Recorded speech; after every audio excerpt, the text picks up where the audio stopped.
नमस्कार मंडळी, कसे आहात सगळे? योगशाली चॅनलमध्ये मी वैशाली पाटील तुमचं मनापासून स्वागत करते.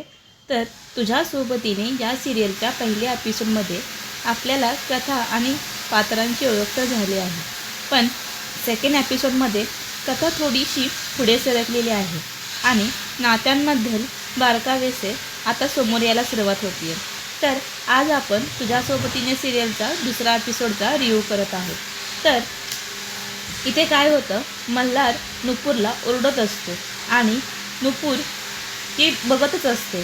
तर मल्हार तिला म्हणतो, जर तुम्हाला दिसत नाही आहे का हो, जर वेळेत गाडीचा ब्रेक लागला नसता तर काय झालं असतं. तर नुपूर इथे थोडीशी घाबरलेली असते आणि ती तिला सॉरी म्हणते. तेव्हा मल्हार तिला म्हणतो, मॅडम, लाईफ कोणाला सेकंड चान्स मिळत नसतो. तर दोघे एकमेकांकडे बघतात आणि मल्हार निघणार तोच तिथे देवी आईचा जल्लोष चालला असतो आणि भंडारा उधळायचा चालत असतो. तर तो जो भंडारा आहे ना, तो दोघांच्यावरती पण अंगावरती पडतो बरं काय, जसं काय दोघांना देवी आईचा आशीर्वादच मिळाला असेल असं. तर मल्हारला पाठीमागच्या भूतकाळातील गोष्टी आठवायला लागतात आणि भूतकाळात त्याचं लग्न कसं मोडलं, प्रियसी त्याला कशी सोडून गेली, ते सगळं दाखवलं आहे बरं काय त्याने थोडंसं फ्लॅशबॅकमध्ये. तर आपण फ्लॅशबॅकमध्ये बघतो की मल्हारला हळद लावायची चाललेली असते आणि मल्हार खूप आनंदी असतो आणि त्याच्या घरचेही. तर तेवढ्यात तिथे माई आहेत, त्या म्हणतात की माई म्हणजे आतून ते दाखवलं नाही आहेत, पण त्याच्या काकू आहेत बरं काय. तर त्या म्हणतात की ती तुला सोडून गेली आहे. तर मल्हार म्हणतो, अगं नाही, असं काही नाही आहे. तर तिने आत्ताच मला व्हॉईस चॅट पाठवली आहे. तर मल्हार तिला दाखवतो. तर त्यात ती जी मुलगी असते ती मल्हारला म्हणते की मला नवीन चान्स सापडला आहे, तर मी आता हे लग्न नाही करू शकत. तर आता प्रेझेंटमध्ये मल्हार आणि नुपूर दोघेही एकमेकांकडे बघतात. तोच देवी आईची पालखी तिथून निघते आणि मल्हारला आपल्या अंगावरती हळद दिसते आणि तो अस्वस्थ होतो आणि त्याला काही असं सुचत नसतं आणि तो खूप असं त्याचे हात वगैरे असे थरथर कापत असतात.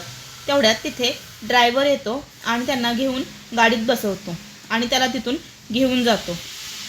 तोच इकडे नुपूर चाललेली असते. तोच जोगतीन तिथे येते आणि तिला म्हणते, तू खूप काही सोचलं आहेस, तुला देवी आईने आशीर्वाद दिला आहे, तुझ्या पदरात दान टाकलं आहे, तू आनंदाने माप ओलांडणार आहेत, समधी दुःख सरतील आणि सुख गवसणी घालेल, तू सुवासिनी बनशील.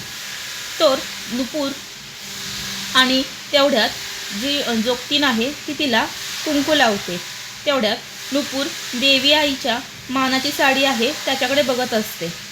तोच पाठीमागून आशाताई असतात, त्या जोगतीन काय म्हणत असते ते ऐकत असतात बरं का.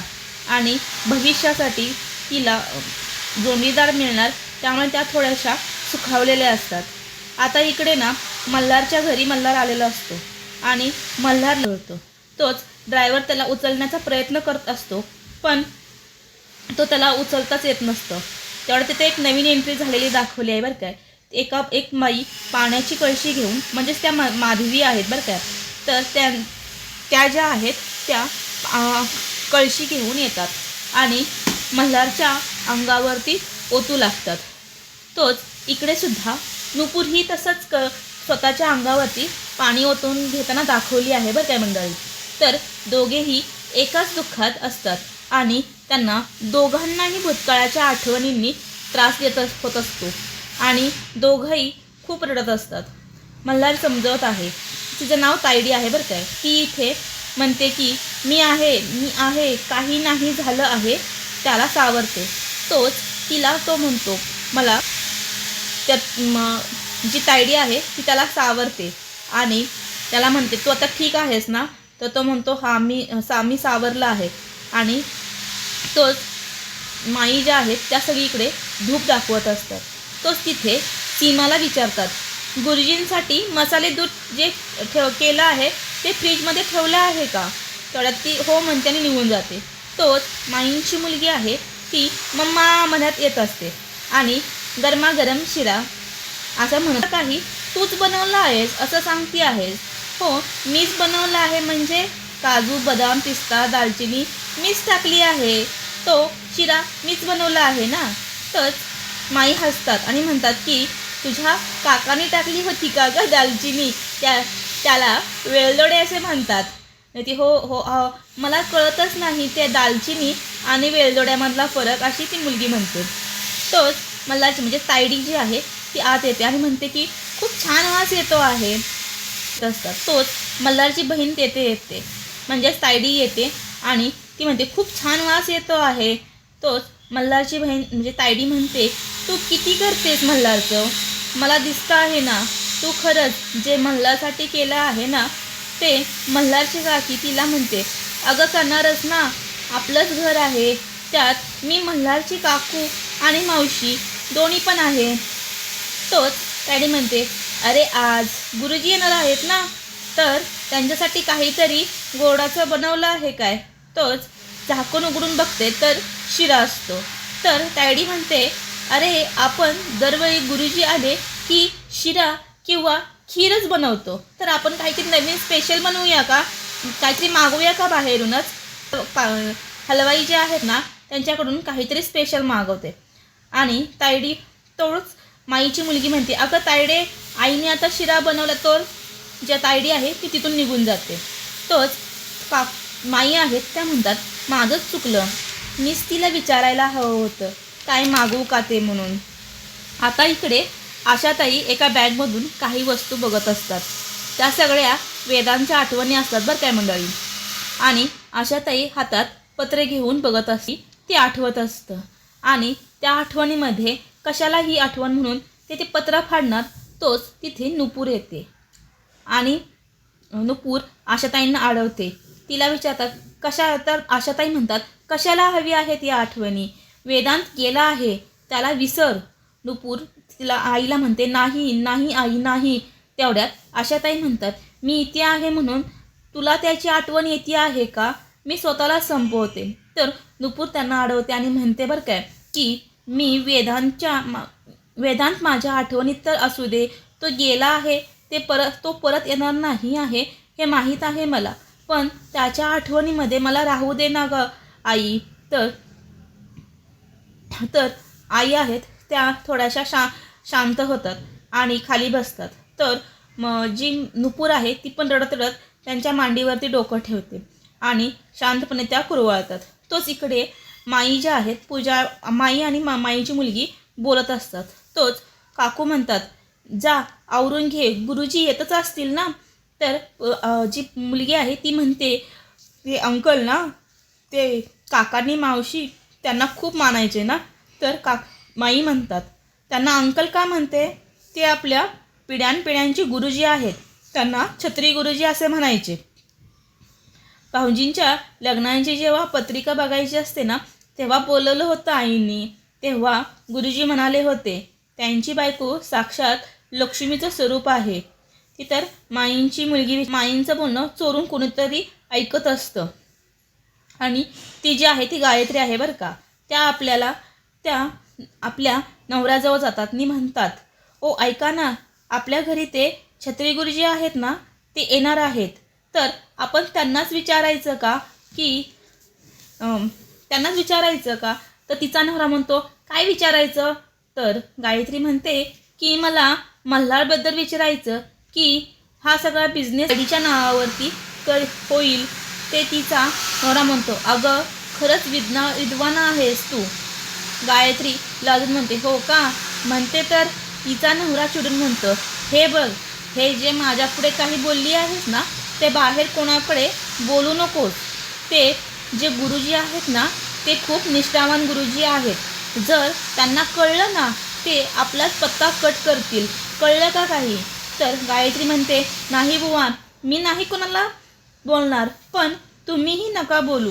म्हणते जाऊ दे काय जाऊ दे, आपण मल्हारचा फेकलेल्या तुकड्यांवरती जगायचं का.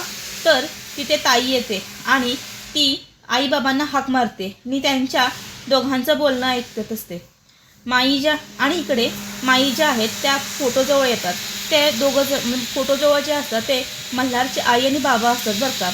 ते दोघेही मरण पावलेले आहेत आणि त्यांच्यापुढे माई ज्या आहेत त्या सांगू लागतात की सुमतीसाठी म्हणजेच मल्हारची जी आई आहे तिच्यासाठी स्थळ बघायचं चाललेलं असतं.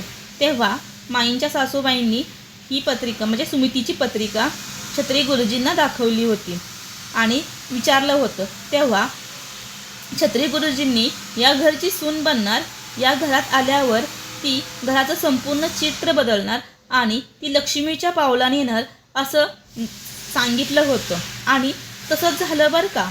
आपण जो सोन्याचा दिवस बघतो आहे तो सुमिती आणि भाऊजींमुळेच आहे.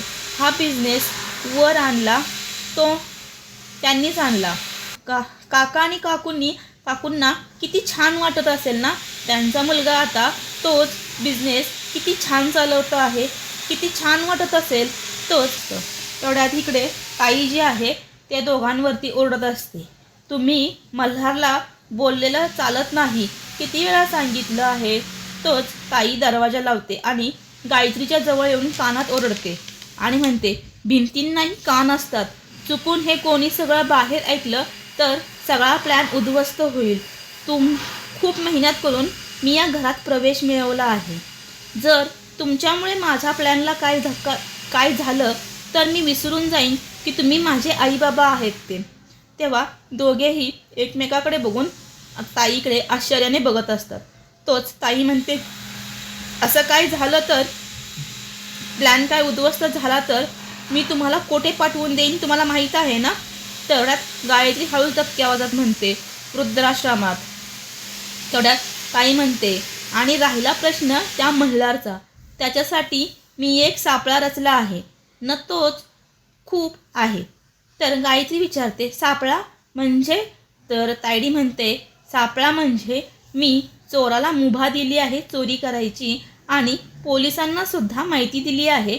आणि फ्लॅशबॅकमध्ये दाखवतात की ताई जी आहे ती मल्हारला सांगते की माईंनी पत्रिका बघायला छत्री गुरुजींना बोलवलं आहे. आणि प्रेझेंटमध्ये गायत्री म्हणते, मग आत्ता काय होणार? तोच तायडी म्हणते, 1 2 3 आणि बूम, होऊ दे धमाका. आता इकडे गुरुजी आलेले दाखवले आहेत तर सगळेजण जमलेले असतात. तेव्हा माई विचारतात, गुरुजी काय म्हणते आहे मल्हारची पत्रिका? आहे ना योग मल्हारच्या लग्नाचा? आहे ना सगळं अनुकूल? तोच इकडे नुपूरच्या घरी मीरा ही जी आहे ती रागारागात घरात येते आणि ती म्हणते, चोर ते चोर वरती शिरचोर असेच भेटले आहेत सगळे, इथे भेटलात वरती नका भेटू. तेव्हा नुपूर किचनमधून बाहेर येते. तोच मीरा तिथून निघून खोलीत जाते.